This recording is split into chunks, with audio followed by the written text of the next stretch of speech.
ऐसा व्यक्ति कभी नहीं हार सकता। Short story in Hindi. बहुत पुरानी बात है। एक जंगल में एक गुरुकुल था जिसमें बहुत सारे बच्चे पढ़ने आते थे। एक बार की बात है, गुरुजी सभी विद्यार्थियों को पढ़ा रहे थे, मगर एक विद्यार्थी ऐसा था जिससे बार बार समझाने पर भी समझ में नहीं आ रहा था।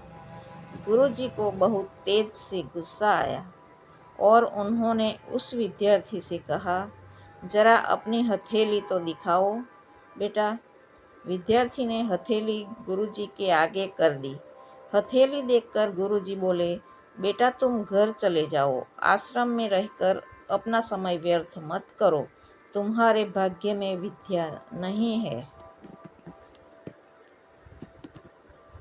शिष्य ने पूछा, क्यों गुरुजी? गुरुजी ने कहा, तुम्हारे हाथ में विद्या की रेखा नहीं है। गुरुजी ने एक होशियार विद्यार्थी की हथेली उसे दिखाते हुए कहा, यह देखो, ये है विद्या की रेखा, यह तुम्हारे हाथ में नहीं है, इसलिए तुम समय नष्ट ना करो और घर चले जाओ और वहाँ अपना कोई और काम देखो।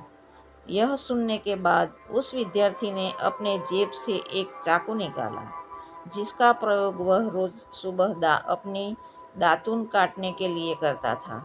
उस चाकू से उसने अपनी हाथ में एक गहरी लकीर बना दी। हाथ में से खून बहने लगा। तब वह गुरुजी से बोला, मैंने अपने हाथ में विद्या की रेखा बना ली है गुरुजी। यह देखकर गुरुजी द्रवित हो गए और उन्होंने उस विद्यार्थी को गले से लगा लिया। गुरुजी बोले, बेटा तुम्हें विद्या सीखने से कोई ताकत नहीं रोक सकती है। दृढ़ निश्चय और परिश्रम हाथ की रेखाओं को ही बदल देती है। दोस्तों, वह विद्यार्थी आगे चलकर महर्षि पाणिनि के नाम से प्रसिद्ध हुए, जिसने विश्व प्रसिद्ध व्याकरण अष्टाध्यायी की रचना की है। इतनी सदियां बीत जाने के बाद भी आज 2700 वर्षों बाद भी विश्व की किसी भी भाषा में ऐसा उत्कृष्ट और पूर्ण व्याख्या का ग्रंथ अब तक नहीं बना। तो दोस्तों, इस कहानी की शिक्षा ये है कि लोग चाहे जो भी बोले, हम हर एक को गलत साबित करते हुए अपनी लगन और कठिन परिश्रम के दम पर जो चाहे वो सब कुछ हासिल कर सकते हैं।